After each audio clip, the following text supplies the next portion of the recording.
Hey there, Cavaliers. Welcome once again to another edition of the Cavalier Sports Report. I'm your host, Jean Cantero. Joining me today is the head coach for the men's basketball team and JCCC Athletic Hall of Famer, Coach Mike Jeffers. Coach, thank you for joining me today. Glad to be here, Gene. Now, Coach, the regular season ended yesterday against Brown Mackie College, but you're in the playoffs, which is amazing. What are your thoughts on the season in general? First impression is long. It's been a long year when you start in September with individual workouts. Practices even starting in late September this year and early scrimmages in October. You know, we get to this point in the season, we've probably played almost 40 basketball games. And season, you know, we're in postseason play now on Saturday with KCK. So it's been a long year. We hope it can even be a longer one. You know, if we can get down to nationals, and you know that could be another 2-3 weeks. Okay. So. Yeah, hopefully we make it that far. That'd be terrific for the school. Now, the team this year, there were a lot of new freshmen, and there were only 3 returning sophomores. Right. What are the challenges of having a team with so many players that are inexperienced at the college level? Yeah. Well, even with Preston Oaks, he was a transfer from Central Missouri. This was actually his first year playing college basketball. He hadn't played a whole lot upon transferring. So even though we had a lot of freshmen, he was like a freshman also. The biggest thing when you have so many new players, and especially freshmen at the collegiate level, is that is helping them identify their strengths and weaknesses as a player. Some of the things they did as a high school player, a lot of times at the college level, is not a strength anymore. And then identifying strengths and weaknesses of their game, and then also getting them to buy into what their role is going to be on this team. Okay. Now think back to last September, you know, when the season was getting underway. What are the goals that the team set for themselves besides going to the playoffs and winning the tournament for the season? Right. Our main goal every year is just get to the national tournament. We've been fortunate that we had a stretch there of 13 straight years where we played in the region finals. And we missed the region finals last year for the first time in basically 15 years. So the goal is to get to the region finals and have a shot to get to nationals every year. Now, a lot of the team this year was out for many different reasons, but the team still managed to win.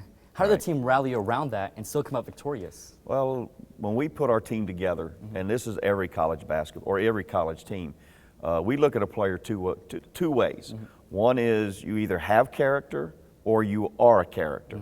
And the ones that are characters don't make it through the season. They eliminate themselves. Okay. And when you're 18, 19, 20 years old, sports in a way is some character building, but we have a saying that adversity does not build character, it reveals it. And this team with 7 guys playing the whole second semester has a lot of character. Well, that was a very impressive run for those 7 guys. Unbelievable. Now, do you think the team learns more about the game and about themselves as a player from when they win or from when they lose? Playing the game of basketball is really easy. I mean, it really is. You guard the ball and you share the ball. Yeah. You've got to pass, shoot, and dribble. Some players do it a little bit better than other players, but winning at the collegiate level is hard. Playing the game's not hard, but winning's very hard. Okay. Now, as a coach, do you prefer high-scoring offenses on the court or a dominating defense? Yes. Yes. Both. Both. Yeah. Okay. Yeah, but what you've got to do every year, and at the beginning of the year, we were a fast-paced offense.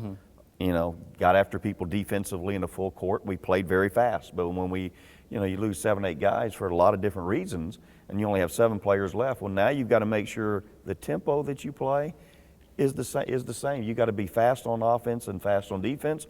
This semester with 7 guys, we've had to be slow on offense and slow on defense. Okay. You can't go out there and ask your team to press for 40 minutes and then just pity-pat the ball and 20 passes and try to play real slow. So, you know, we've had to match up our offense and defensive philosophy a little bit different this second semester.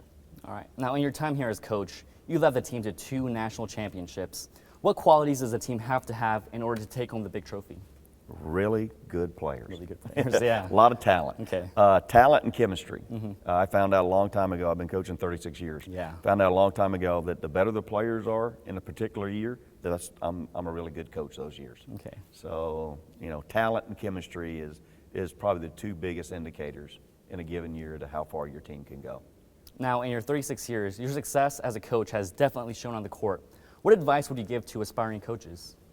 Well, for me, because I knew I was going to go into coaching at an early age, For me, it was finding a great wife. Yeah. And that's what I was able to do. And Okay. we've been married 36 years. I've been coaching 36 years. So, make sure if you're in the coaching profession, I don't care if it's high school, college, pros, your spouse better be pretty great, and mine is. All right. Well, So. great advice, Coach, and thank you very much for Okay, joining Gene. me today. All right. And that's all for this edition of the Cavalier Sports Report. I'm your host, Jean Cantero. We'll see you next time, Cavs.